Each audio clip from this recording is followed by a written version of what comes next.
Good evening, everyone, and welcome back to BNC World Headquarters on this Tuesday, June 2nd. It's half past the hour. I'm Laverne McGee. And I'm Fred Hickman. Thank you for joining us. The killing of George Floyd last Monday in Minneapolis is not the only police-related killing being protested. Not by a long way. There is Louisville, Kentucky to consider, for example. Breonna Taylor recently shot and killed in her own apartment after a botched no-knock warrant went wrong. But it gets worse. And joining us now is Councilwoman Keisha Dorsey, representing District 3 of Louisville, Kentucky's Metro Council. Welcome aboard. Thank you. Steve Conrad has been fired as chief of police following the killing at a barbecue spot early Monday. Can you please bring us up to speed as to what exactly happened? Yes, right now I'm meeting with a group of pastors that are discussing that. What happened with Breonna Taylor is still under investigation, but from the gist, we know that there was a warrant served that supposedly there were narcotics in her home. No narcotics were found. In the process, Breonna was killed. The man defending her home did shoot an officer.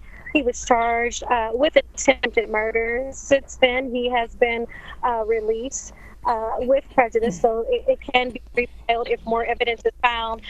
Since then, there was also a shooting of a business owner in West Louisville, which is predominantly African American in Louisville, Kentucky. He was shot and killed by the National Guard that was deployed to that area, in addition to some officers as well. And the body cams were not turned on. So Mr. McAtee was killed last night in regard to all the unrest that we are seeing in Louisville. He owned Yaya's Barbecue. And from what we understand, the military and the police were returning fire, or at least that's what the narrative is. But why were the officers' body cameras not active? Do we have an answer to that question yet?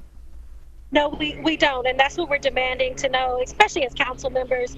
The policy was just changed. The body cams are required, so we're still trying to figure out why those were not on. And that's part of the reason why we think that he was fired. He was settled to retire at the end of the month, but he was subsequently fired after that incident with Mr. McAtee. Is anything being done yet to repair the standards and practices at your police department?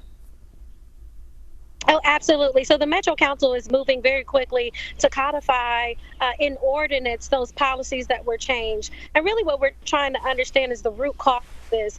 If brutality is the fruit, we want to understand the root, and we're understanding that possibly that may lie at the center of our contract with the FOP. So here in Louisville, we're digging very deep. We've assembled a task force to review the current practices and to look at ways that we can move forward.